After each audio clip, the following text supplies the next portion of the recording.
একটি ভিডিওতে সেরা স্বাদের 5টি মজাদার রেসিপি নিয়ে আবারও চলে এলাম আপনাদের মাঝে। আশা করি 5টা রেসিপি আপনাদের কাছে খুবই ভালো লাগবে। রেসিপিগুলো দেখতে হলে ছোট্ট একটি লাইক দিয়ে সম্পূর্ণ ভিডিওটি কন্টিনিউ করবেন। Hello everyone, welcome back to my channel. আপনারা সবাই কেমন আছেন? আশা করি যে যেখানে আছেন সবাই অনেক ভালো আছেন এবং সুস্থ আছেন। কাছে অথবা দূরে, দেশ অথবা দেশের বাইরে যে যেখান থেকে ভিডিওটি দেখছেন সবাইকে অসংখ্য ধন্যবাদ। সবার জন্য দোয়া এবং শুভকামনা রইল। কথা না বাড়িয়ে চলে যাচ্ছি মূল রেসিপিতে।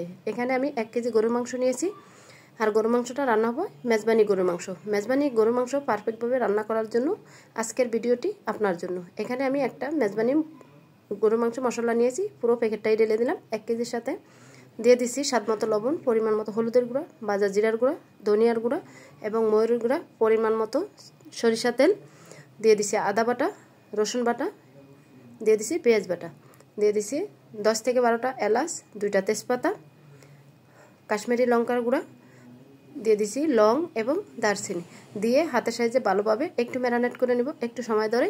আর মাংসটা অবশ্যই ম্যারিনেট করে 10 থেকে 20 মিনিটের মতো রেখে দেবেন, তাহলে পারফেক্টভাবেই মেজবানি গরুর মাংসটা আপনার হয়ে যাবে। আর খেতে কিন্তু ভীষণ মজার হবে। তা দেখতেই পাচ্ছেন হাতের সাহায্যে ম্যারিনেট করে নিয়েছি। এখন ঢাকনা দিয়ে আমি 20 মিনিটের মতো রেস্টে রেখে দিছি। 20 মিনিট পর ফিরে আসছি। আজকের মাংসটা আমি প্রেসার কুকারে একদম শর্টকাটে রান্না করে নিব, তাই প্রেসার কুকারে দিয়ে দিলাম মাংসগুলো।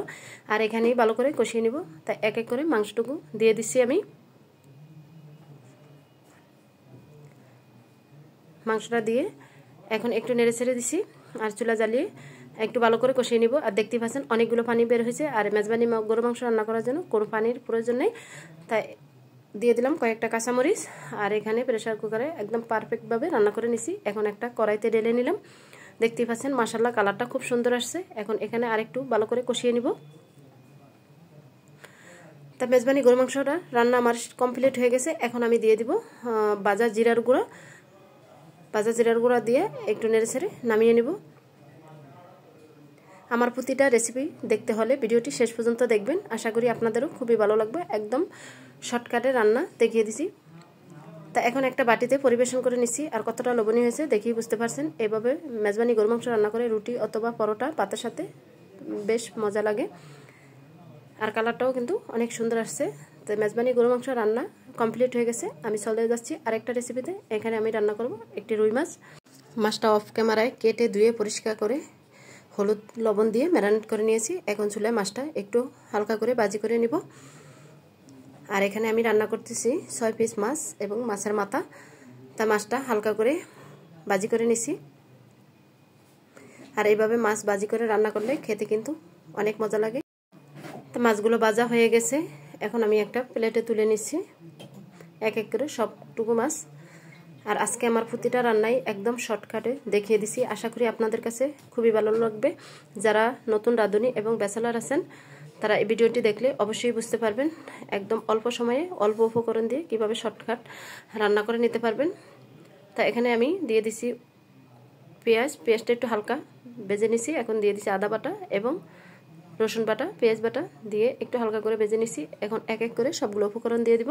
হলুদের গুঁড়া, মরিচের গুঁড়া, ভাজা জিরার গুঁড়া, মৌরির গুঁড়া এবং মাছের মশলা। আর দিয়ে দিছি স্বাদ মতো লবণ, দিয়ে একটু ভালো করে কষিয়ে নিচ্ছি। আর এখন দিয়ে দিব একটু করে গরম পানি। গরম পানিটা দিয়ে ভালো করে কষিয়ে নিব। মশলাটা যত কষাবেন ততই তরকারির স্বাদটা বেড়ে যাবে। মশলা না কষালে আদা রসুনের একটা গন্ধ থেকে যায়, আর মাছ খেতে একদমই ভালো লাগে না। এখন আবারও দিয়ে দিছি 1 কাপ পরিমাণ গরম পানি, দিয়ে আবার মশলাটা একটু ভালো করে কষিয়ে নিব। তা দেখতেই পাচ্ছেন মশলাটা কষানো হয়ে গেছে। এখন আমি দিয়ে দিব আগে থেকে ভেজে রাখা মাছগুলো। তা মাছটা দিয়ে খুব আলতো হাতে নেড়ে নিতে হবে, না হলে ভেঙে যাবে। তা মাছগুলো আমি উল্টিয়ে দিচ্ছি, আস্তে আস্তে নেড়ে দিচ্ছি।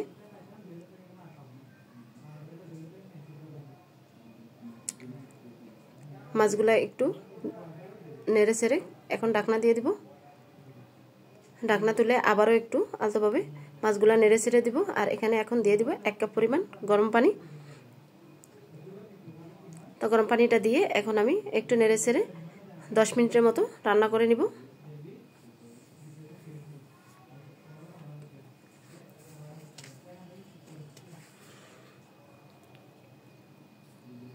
তা এখন রান্না আমার কমপ্লিট হয়ে গেছে। আর এখানে আমি একদম হালকা একটু জল রেখেছি। আর এখন দিয়ে দিব আমি ধনেপাতা কুচি। ধনেপাতা কুচি দিলে মাছের স্বাদ অনেকটাই বেড়ে যায়, কারণ ধনেপাতাতে একটা ফ্লেভার আসে। আপনাদের হাতের কাছে না থাকলে বাজার জিরার গুঁড়োও দিতে পারেন, সেটাও খেতে অনেক ভালো লাগে, তাই দিয়ে দিলাম ধনিয়া পাতা। বন্ধুরা, আমার ভিডিওর মাঝে এবং ভয়েসের মাঝে ভুল ত্রুটি হলে ক্ষমার দৃষ্টিতে দেখবেন, আর সবাই সবার জন্য দোয়া করবেন। তো মাছটা রান্না করা হয়ে গেছে, এখন একটা বাটিতে পরিবেশন করে নিচ্ছি। দেখতেই পাচ্ছেন মাশাআল্লাহ কালারটা অনেক সুন্দর আসছে, খেতে কিন্তু অনেকই মজা হয়েছে। এখন চলে যাচ্ছি আরেকটা রান্নার প্রসেসে। এখানে আমি 12 পিস চিংড়ি মাছ নিয়েছি। চিংড়ি মাছ কেটে ধুয়ে পরিষ্কার করে নিয়েছি, হলুদ লবণ দিয়ে ম্যারিনেট করে এখন ভাজি করে নিব। আর চিংড়ি মাছটা আমি রান্না করব না, এটা ভাজি করে নিব। তা একদম কড়া করে ভাজি করে নিব। চিংড়ি মাছ এভাবে ভাজি করে খেতে কিন্তু অনেকটাই ভালো লাগে। আমার ছেলেদের তো ভীষণ পছন্দ চিংড়ি মাছ। তাই চিংড়ি মাছটা নেড়ে চেড়ে ভাজি করে নিচ্ছি।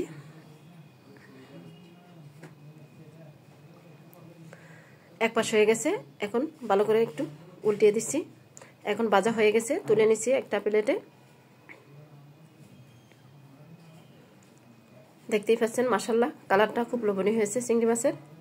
তা চিংড়ি মাছ ভাজা হয়ে গেছে, এখন চলে যাচ্ছি চিকেন রোস্ট বানানোর জন্য। তাই এখানে একটি চিকেন নিয়েছি 2 কেজি পরিমাণের, তাই এগুলো অফ ক্যামেরা ধুয়ে পরিষ্কার করে নিয়েছি। তো চুলায় চলে আসছি, পরিমাণ মতো তেল দিয়ে চিকেনটা একটু একদম ব্রাউন কালার করে ভেজে নিব। তাই দেখতেই পাচ্ছেন এক পাশ হয়ে গেছে, এখন উল্টিয়ে দিচ্ছি। আর এভাবে ব্রাউন কালার করে চিকেন রোস্ট বানালে খেতে কিন্তু অনেকটাই মজা লাগে। আজকে চিকেন রোস্টটা একদম ভিন্ন রকমের, প্যাকেট মশলা ছাড়াই ঘরোয়া মশলা দিয়ে বানিয়েছি, খেতে কিন্তু অনেকটাই টেস্টি। আপনারা চাইলেও অনেক সময় চিকেন রান্না না খেয়েও এভাবে রোস্ট বানিয়েও খেতে পারেন। তাই ভাজা হয়ে গেছে, তুলে নিলাম। এই তেলের ভিতরে দিয়ে দিছি পেঁয়াজ কুচি। পেঁয়াজটা একটু হালকা করে ভেজে নেব। দিয়ে দিছি কয়েকটা কাঁচামরিচ, দিয়ে আবার একটু ভেজে নেব। আর এখানে এখন দিয়ে দিব এক এক করে সবগুলো উপকরণ। তা দিয়ে দিচ্ছি আদা বাটা এবং রসুন বাটা আর পেঁয়াজ বাটা, দিয়ে ভালো করে একটু ভেজে নিচ্ছি। দিয়ে দিচ্ছি স্বাদ মতো লবণ, কালারের জন্য দিচ্ছি কাশ্মীরি লঙ্কার গুঁড়া। আর এখানে দিয়েছি একটা সিক্রেট মশলা আর 3টা তেজপাতা, কয়েকটা এলাচ। আর দিয়েছি এখানে 1 কাপ দুধ দিয়ে ভালো করে একটু মশলাটা কষিয়ে নিব। আর এখানে কিন্তু আমি গুঁড়া মরিচটা ব্যবহার করছি, হলুদ দেই নেই। এইভাবে শুধু মরিচের গুঁড়া দিয়েই আর ঘরোয়া উপকরণ দিয়ে যদি রোস্টটা বানান খেতে কিন্তু অনেকটাই টেস্টি হয়। আর এখানে দিয়েছি 2 পিস লেবু, আর দিয়েছি পরিমাণ মতো চিনি। দিয়ে এখন ভালো করে একটু কষিয়ে নিব। আর রোস্টটা যদি হালকা মিষ্টি হয় খেতে কিন্তু অনেকটাই ভালো লাগে। আর এই রোস্টটা রুটি পরোটার সাথে খেতে ভীষণ মজা লাগে, একবার না বানালে বুঝতেই পারবেন না। তা এখন দিয়ে দিলাম আগে থেকে ভেজে রাখা চিকেনগুলো, দিয়ে ভালো করে কষিয়ে নিব। আর এই চিকেন রান্না করার জন্য কোনো পানি দেওয়া যাবে না, শুধু দুধের মধ্যেই রান্না করতে হবে। তা ভালো করে কষিয়ে নিচ্ছি। এখন আমি ঢাকনা দিয়ে রেখে দিব 10 থেকে 12 মিনিটের মতো। 10 থেকে 12 মিনিট পর ফিরে আসছি। এখন একটু নেড়ে চেড়ে দিব, আর চুলাটা লো হিটে রাখতে হবে। তা আবারও ভালো করে একটু নেড়ে চেড়ে কষিয়ে নিচ্ছি। আর দেখতেই পাচ্ছেন মাশাআল্লাহ কালারটা খুব সুন্দর আসছে। আমরা তো অনেক সময় প্যাকেট মশলা দিয়ে চিকেন রোস্ট করে থাকি, তা আজকে একটু ডিফারেন্টভাবেই করলাম, খেতে কিন্তু অনেকটাই ভালো লাগছে।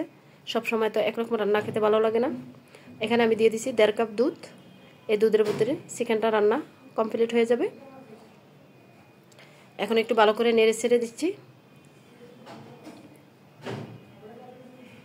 এখানে লবণের পরিমাণটা আমার মনে হচ্ছে একটু কম হয়েছে, তাই আবার একটু লবণ দিয়ে দিলাম। আর এখন আমি ঢাকনা দিয়ে রেখে দিব 10 মিনিটের মতো। 10 মিনিট পর ফিরে আসছি। দেখতেই পাচ্ছেন ঝোলটা অনেকটাই কমে গেছে, আর মাশাআল্লাহ চিকেন রোস্টটাও পারফেক্টভাবে রেডি হয়ে গেছে। তাই একটু আবারও নেড়ে ছেড়ে নিলাম। বন্ধুরা, আমার 5টা রেসিপি কেমন হয়েছে অবশ্যই কমেন্টের মাধ্যমে মূল্যবান মতামত রাখবেন। আর আমার রেসিপিগুলো যদি ভালো লাগে অবশ্যই একটি শেয়ার করে সবাইকে দেখার সুযোগ করে দেবেন। আপনাদের একটি লাইক, একটি কমেন্ট আমাকে ভিডিও করার উৎসাহিত আরও বাড়িয়ে দিচ্ছে। আপনাদের সবাইকে অসংখ্য ধন্যবাদ আমার পাশে থাকার জন্য। আর চিকেন রোস্ট এখন একটা বাটিতে পরিবেশন করে নিচ্ছি। দেখতেই পাচ্ছেন মাশাআল্লাহ কালারটা খুব সুন্দর হয়েছে। চলে যাচ্ছি আরেকটা রেসিপিতে, সেটা হলো সাদা পোলাও। তাই এখানে চুলায় দিয়ে দিচ্ছি পরিমাণ মতো সয়াবিন তেল, দিয়ে দিচ্ছি পেঁয়াজ কুচি এবং কাঁচামরিচ, দিয়ে পেঁয়াজটা একটু বেরেস্তা করে নিব। এখান থেকে অর্ধেক পেঁয়াজ তুলে নিব বেরেস্তা করে। তাই পেঁয়াজটা ব্রাউন কালার করে ভেজে নিলাম। তাই এখান থেকে অর্ধেকটা তুলে নিছি পোলাওর উপরে দেওয়ার জন্য। আর আগে থেকে চালটা ধুয়ে পরিষ্কার করে পানি জড়িয়ে রেখেছি। তা এখন চালটা দিয়ে দিছি, চালটা কিছুক্ষণ একটু ভেজে নিব। আর পোলাওর চালটা ভালো করে ভেজে নিলে একদম জর্জরে পোলাও রান্না হয়ে যাবে। দিয়ে দিছি স্বাদ মতো লবণ, আর দিয়ে দিছি 6টা এলাচ, 3টা তেজপাতা দিয়ে আবারও একটু ভালো করে ভেজে নিব। আর এখন এই পর্যায়ে দিয়ে দেবো আমি ফুটন্ত গরম পানি। পোলাও রান্না করার জন্য একদম পারফেক্ট ফুটন্ত গরম পানি দিতে হবে, তাহলেই পোলাওটা জর্জরে হবে, খেতে অনেকটাই ভালো লাগবে। আর পোলাও যদি নরম হয়ে যায় খেতে একদমই ভালো লাগে না। এখানে আমি 2 কাপ পোলাওর চাল নিয়েছি, সেখানে 4 কাপ পানি দিয়েছি। আর এখন এই পর্যায়ে দিয়ে দিছি আদা বাটা দিয়ে 10 মিনিটের মতো ঢাকনা দিয়ে রেখে দিছি। তো 10 মিনিট পর ঢাকনা তুলে আবারও একটু নেড়ে ছেড়ে দিব। এই পর্যায়ে পোলাওর চালটা হাফ সিদ্ধ হয়ে গেছে, তা আবার নেড়ে ছেড়ে 10 মিনিটের মতো ঢাকনা দিয়ে রেখে দিব। 10 মিনিট পর ফিরে আসছি। এখন ঢাকনা তুলে আবারও একটু ভালো করে নেড়ে ছেড়ে দিব। আর এই পর্যায়ে চালগুলো একদম পারফেক্টভাবে ফুটে গেছে, আর পোলাওটা মাশাআল্লাহ একদম জর্জর হয়ে গেছে। তাই একটু ভালো করে নেড়ে ছেড়ে নিচ্ছি। এখন আমি নামিয়ে পরিবেশন করে নিব। দেখতে পাচ্ছেন পোলাওগুলো মাশাআল্লাহ খুব সুন্দর হয়েছে, উপরে বেরেস্তা দিয়ে সাজিয়ে নিলাম। তা এক এক করে 5টা আইটেম আপনাদের সাথে শেয়ার করছি, আর সবগুলো সাজিয়ে নিছি, সাথে সালাদ ছিল। আর 5টা রেসিপি আশা করি আপনাদের কাছে খুবই ভালো লাগছে। চিকেন রোস্ট, রুই মাছ ভুনা, চিংড়ি মাছ ভাজা, সালাদ, পোলাও আর মেজবানি গরুর মাংস, সাথে একটা সবজি ছিল সেটা শেয়ার করি নাই। এক এক করে সবগুলো রেসিপি কমপ্লিট করছি। আজকের মতো বিদায় নিছি, আবারও দেখা হবে নেক্সট ভিডিওতে। আসসালামু আলাইকুম, আল্লাহ হাফেজ।